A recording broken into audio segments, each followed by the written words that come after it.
l'idée de construire un avion. Il y a un de mes amis qui avait commencé un projet, c'est un modèle d'avion, un aile haute, là, une place, puis ça m'intriguait. Ça fait que j'ai fait des recherches, puis j'ai trouvé un plan d'une revue. Il y avait un plan à vendre pour construire le modèle que j'ai construit là. Puis j'ai acheté le plan, il coûtait 140 US. Alors, il est arrivé qu'en 1979, je suis tombé sur une occasion où un monsieur, Omer de l'Espérance, avait débuté un prototype d'avion et il n'était plus en condition physique pour le terminer. Les ailes étaient complétées, sauf qu'il n'était pas fini de couvrir. Il n'y avait pas de train d'atterrissage. Les deux coquilles du fuselage existaient, mais n'étaient pas rejointes. La partie avant de l'avion, à partir de la porte d'entrée, si on peut dire, n'était pas complétée.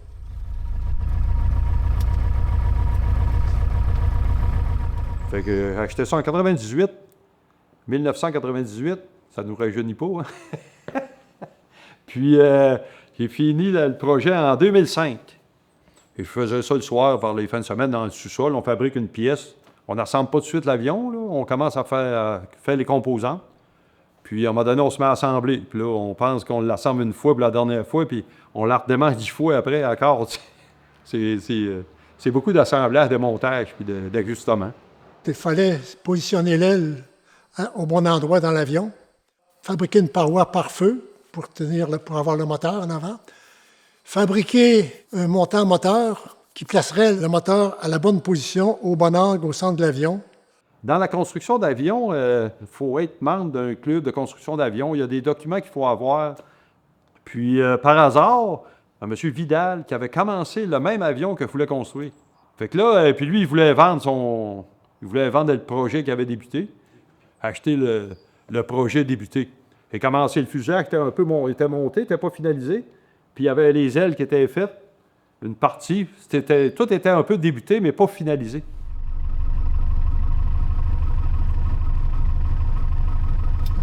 En fait, j'ai installé entre le lisse et la paroi par feu, j'ai tout rempli l'espace avec du foam et j'ai sculpté ça pour prendre la forme d'un capot, comme on peut voir ici en arrière. J'ai fait chauffer du plexiglas pour pouvoir mouler des fenêtres avant de compléter la porte avec du fibre de verre.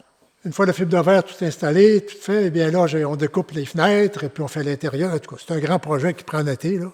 Bien, je la construisais dans le sous-sol de la maison chez nous. Puis elle la sortait par morceaux, puis je la sortais dehors, on avait dans la maison, puis là, je l'assemblais.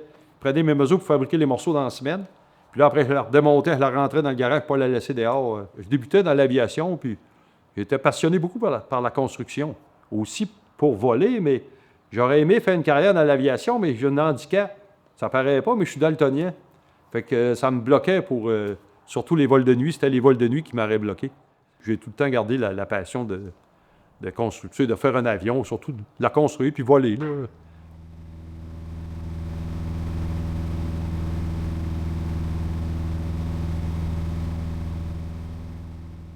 Vers la fin de la construction de l'avion, j'ai évalué un peu, basé sur le poids de l'avion, la force du moteur, qui était un moteur Continental 0-200 de 100 forces à la base. J'évaluais que l'avion irait autour de 115-120 000 à l'heure.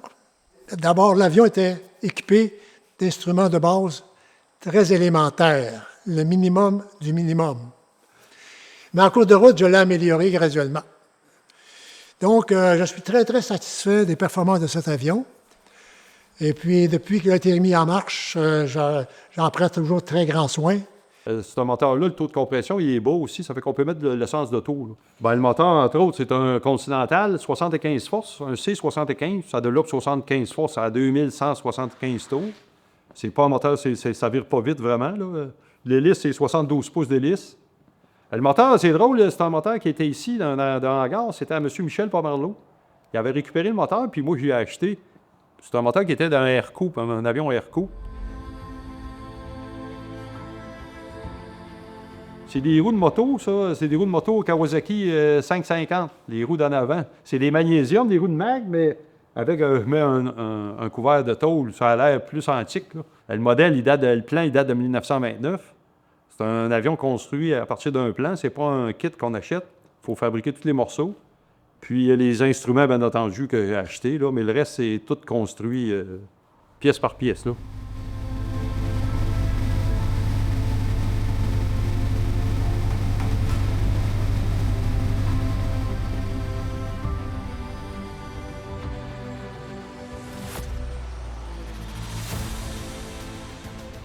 Un printemps 85, peinturer l'avion dans le garage avec un ami. Finalement, l'amener à l'aéroport et puis effectuer un vol initial éventuellement. C'est un avion qui, bien entendu, a été inspecté par Transport Canada, mais eux, ils n'embarquent pas dedans pour voler avec, là.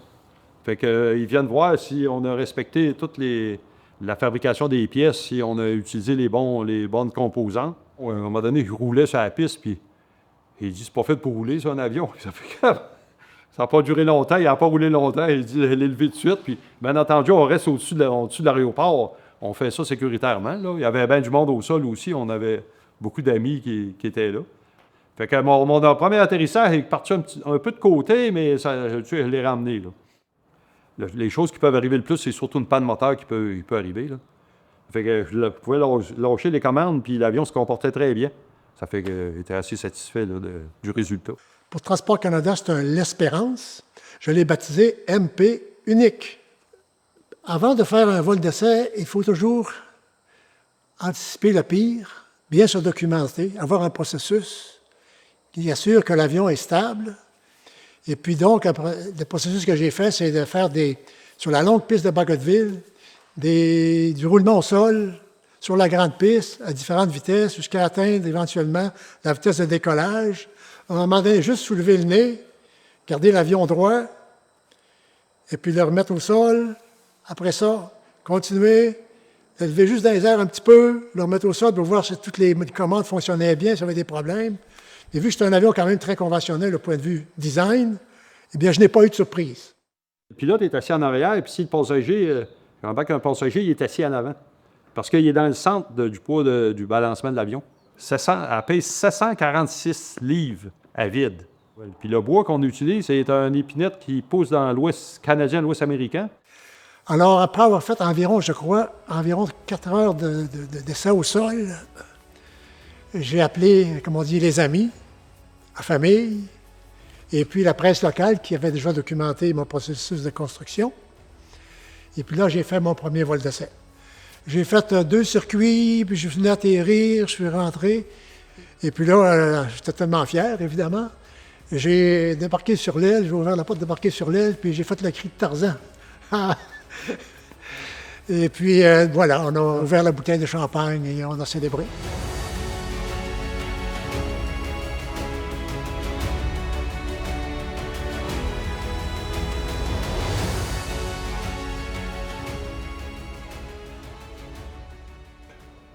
Bien, le long voyage avec cet avion-là, ça a été en 2007. J'ai sorti l'avion en 2005.